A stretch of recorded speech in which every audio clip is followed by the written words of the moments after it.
Assalamualaikum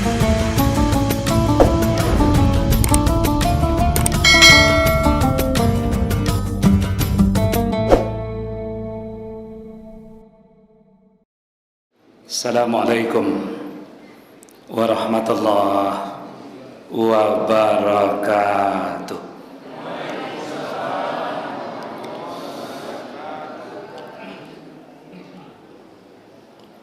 Agak lambat waalaikumsalamnya nak bu.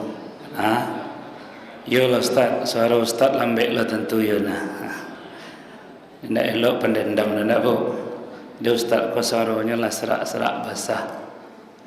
Bala kaindak ada Ustaz, selitak selitai-litai, selitoh datang mailo.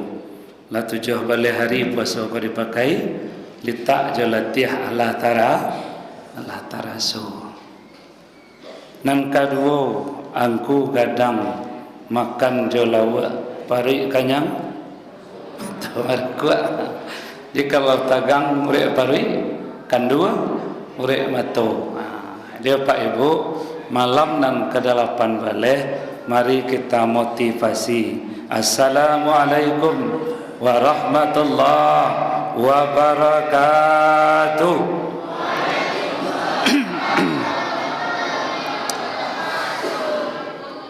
Alhamdulillah, alhamdulillahilladzi khalaqas samawati wal ard wa ja'alaz zulumati wan nur.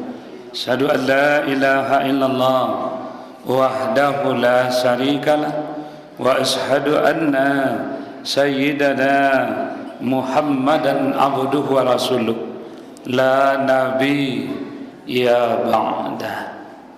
Yang sangat kita hormati Bapak Ketua atau pengurus masjid beserta jajaran, bapak-bapak, angku-angku, alim ulama, cerdik pandai suluh bendang dalam negari, ibu-ibu bunda kandung limpapeh rumah dan gadang sawah gadang satampang bannya.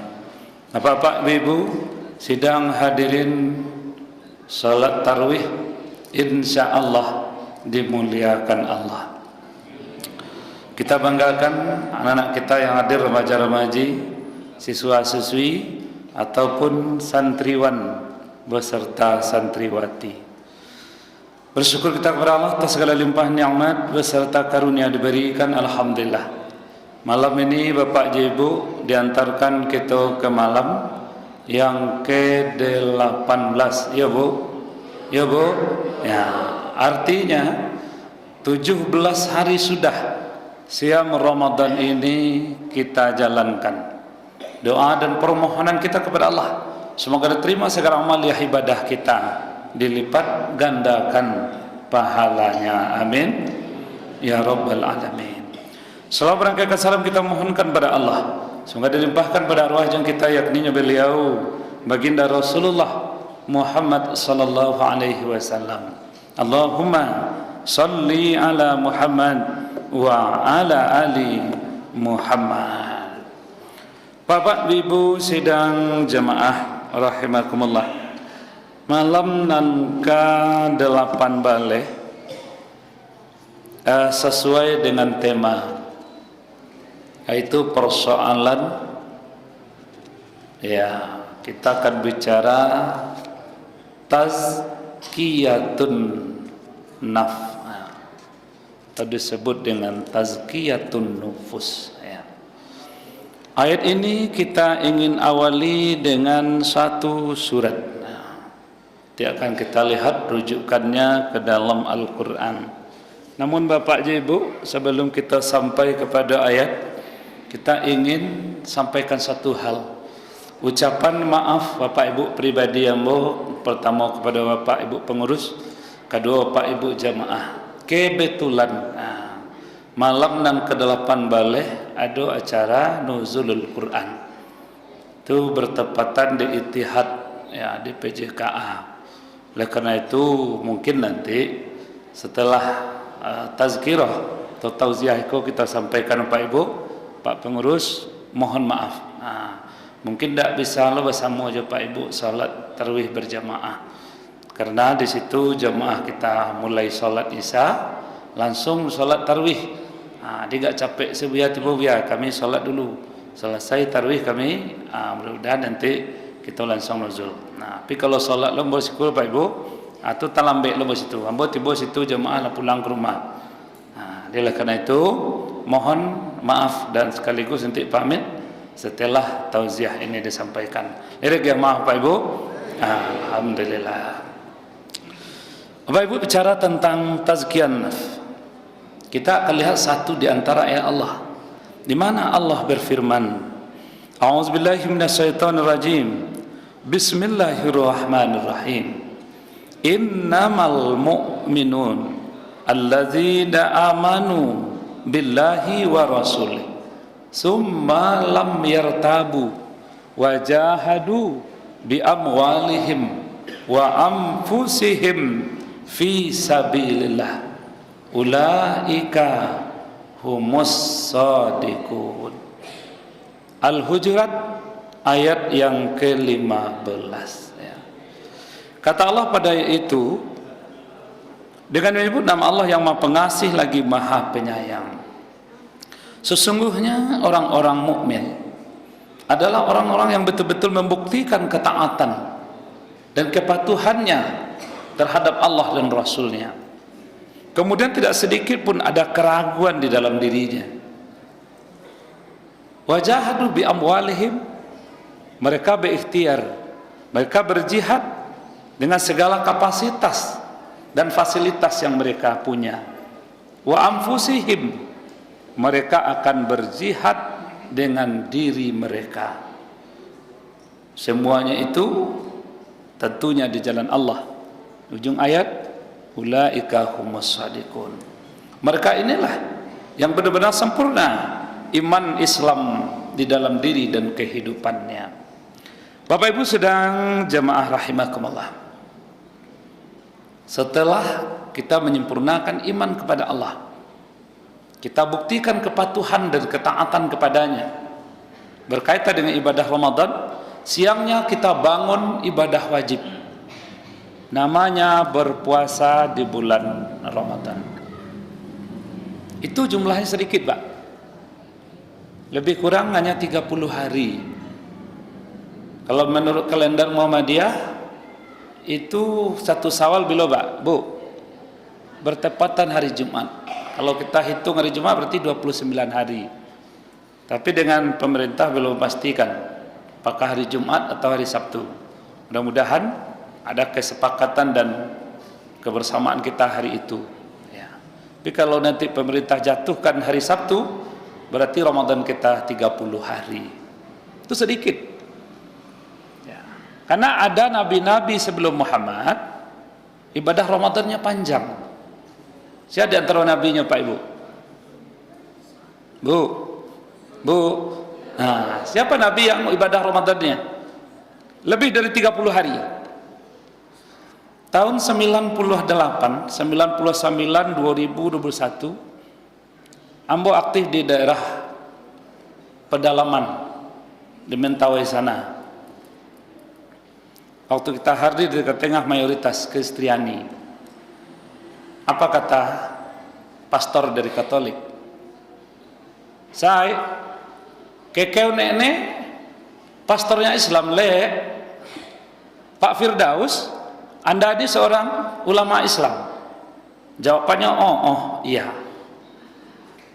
Kata orang Protestan, kui kekeu nenek pendeta Islam le Pak Firdaus, Anda adalah seorang ulama Islam.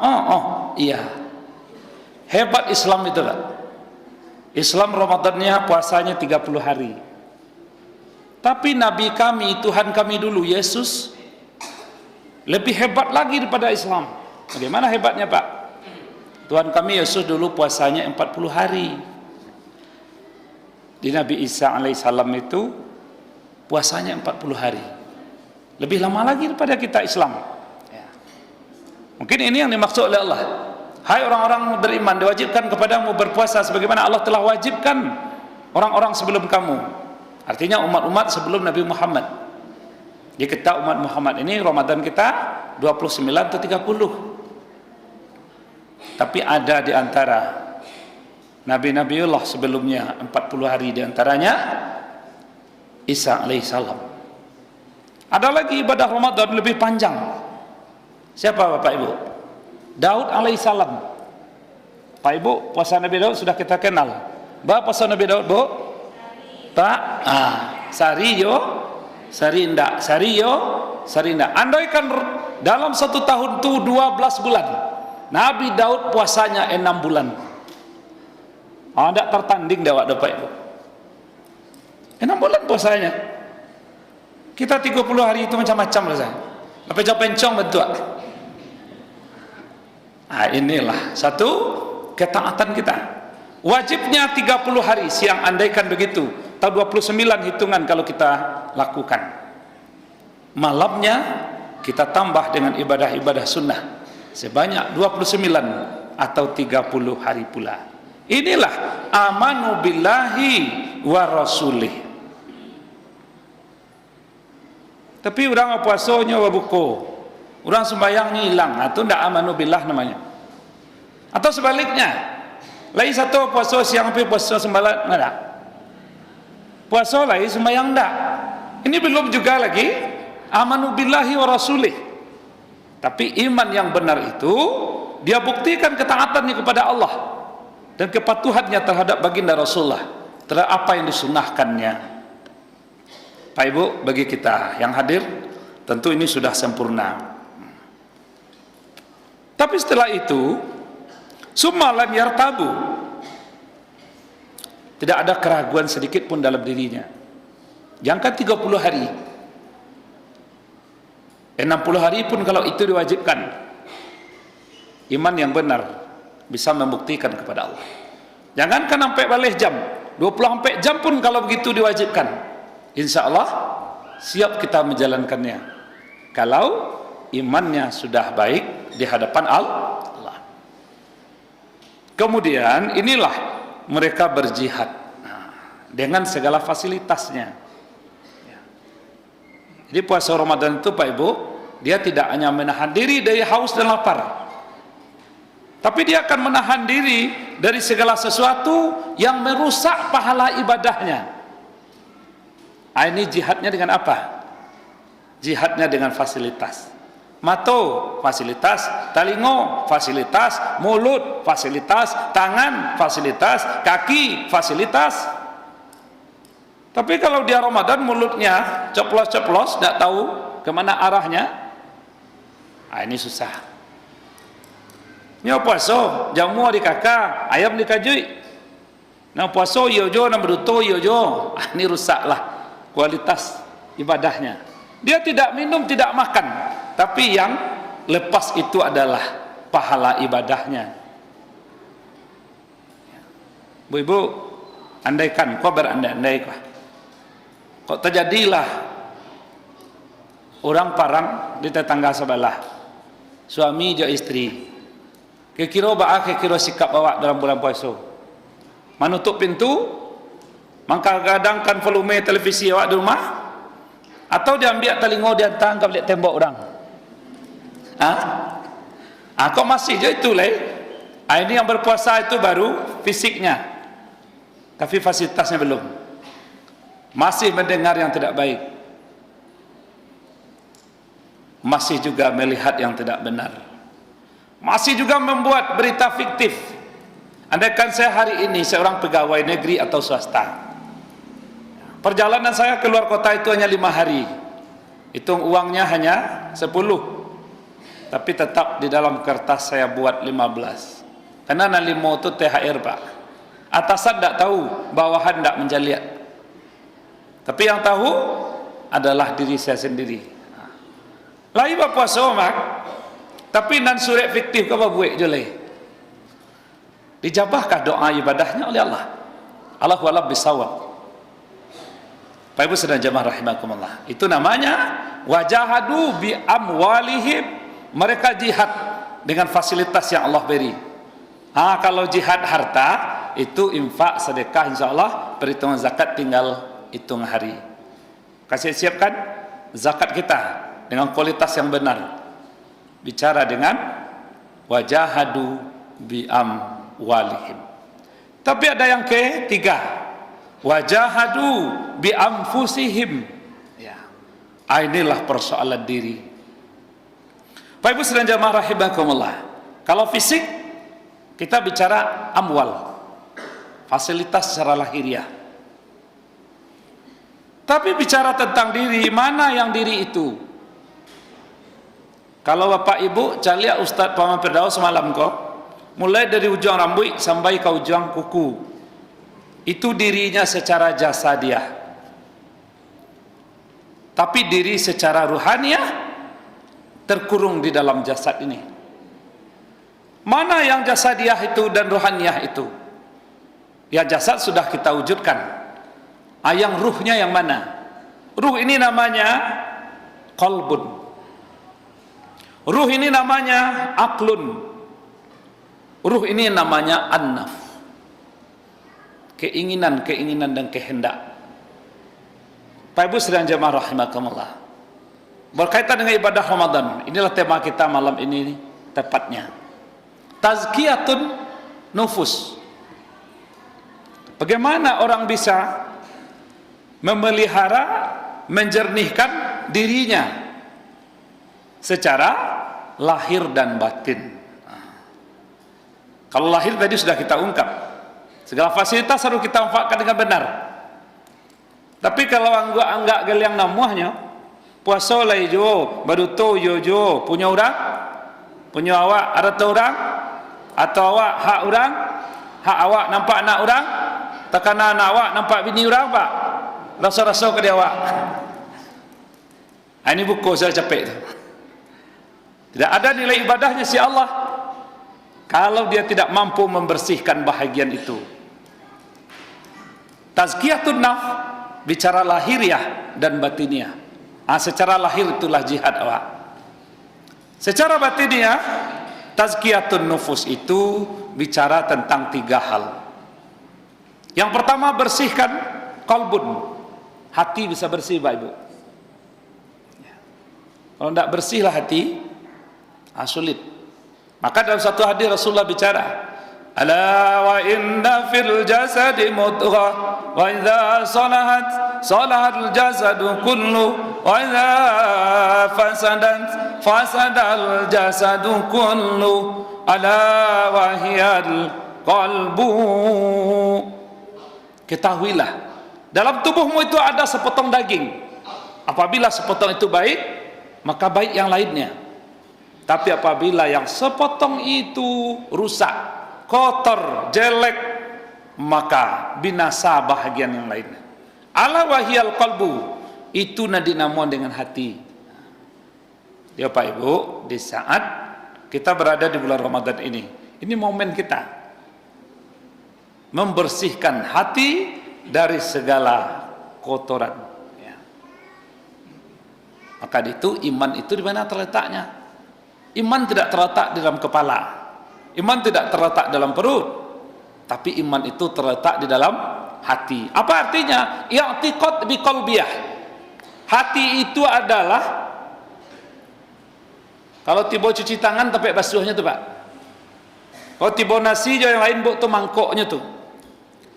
Ingin iman itu berkualitas, bersihkanlah tempat kedudukannya.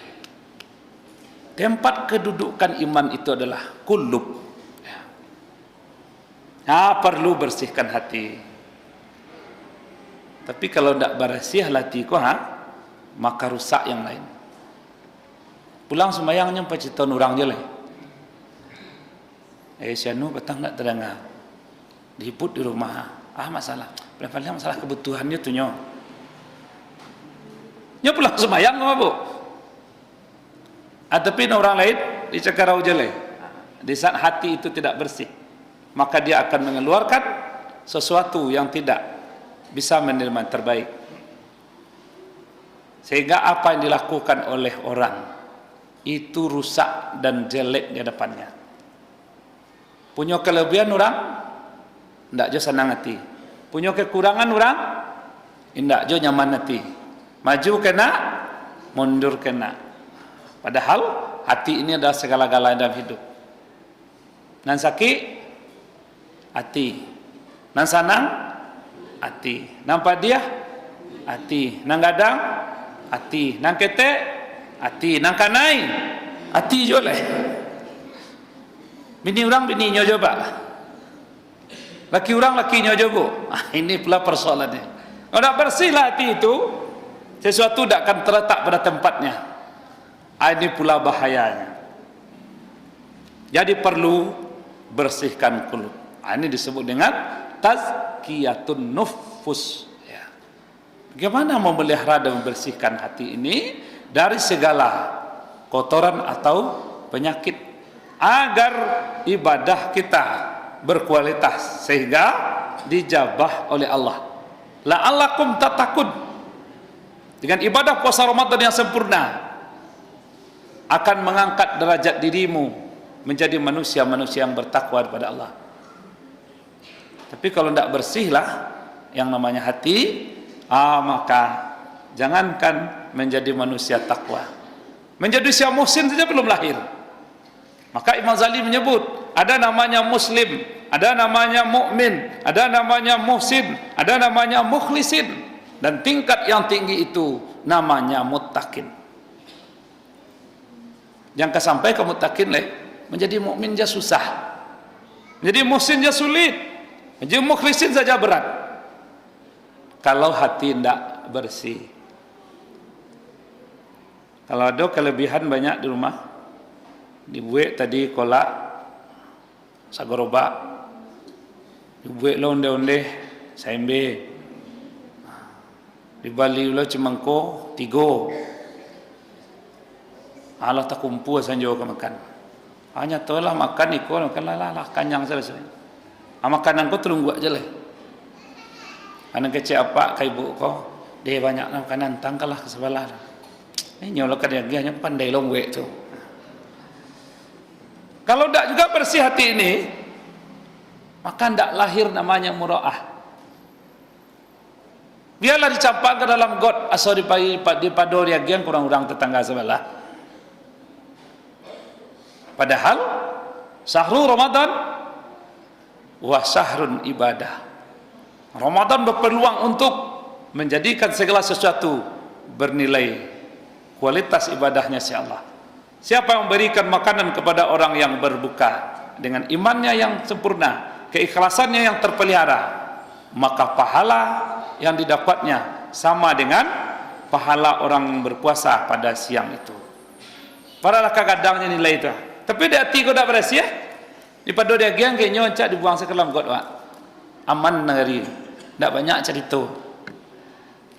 Mura'ahnya tak lahir kalau tidak bersih di dalam hati ini. Yang kedua namanya tazkiyatun aqliyah. Pak Ibu, kalau akal tidak bersih, orang masih membuat macam-macam persoalan. Kalau tiba dia tadi di pegawai, dia di kantor mau swasta mau negeri, ya fiktifnya lebih banyak.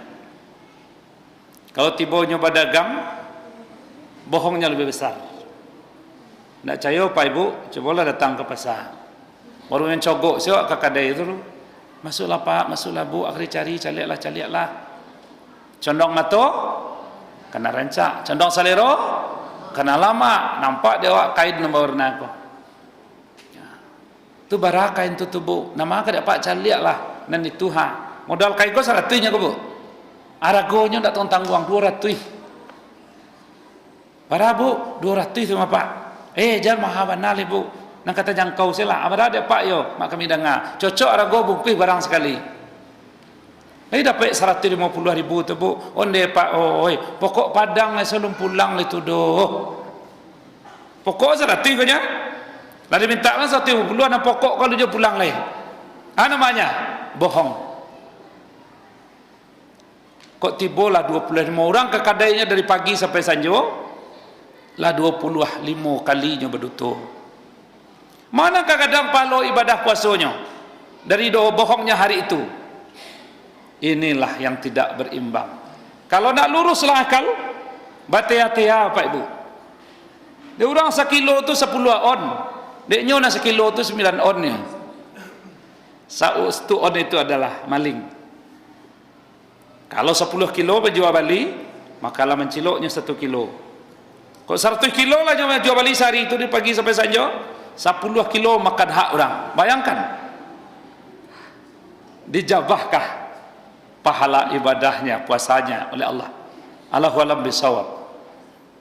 Kalau tidak barasiahlah kau Pak Ibu, macam-macam pelanggaran yang terjadi. Itu nak kata tadi, jamu di kakak, ayam dikajui, puasa lah jo, sembahyang lah jo, berduto lah jo, berbohong ya jo.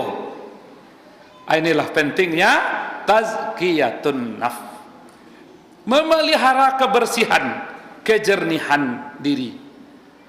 Dan ketiga, namanya tazkiyatun nafsun, mengendalikan akal, mengendalikan nafsu, keinginannya. Allah unggah dalam ayat berbeda, kullil mu'min yaghuddu min absarihim wa yahfazu furujahum zalika azkalahum. Wahai Muhammad, beritakan kepada orang-orang mengaku beriman kepada Allah, yaghuddu min absarihim, rundukkanlah pandanganmu lahir dan batin, wa yahfazu furujahum, peliharalah aibmu.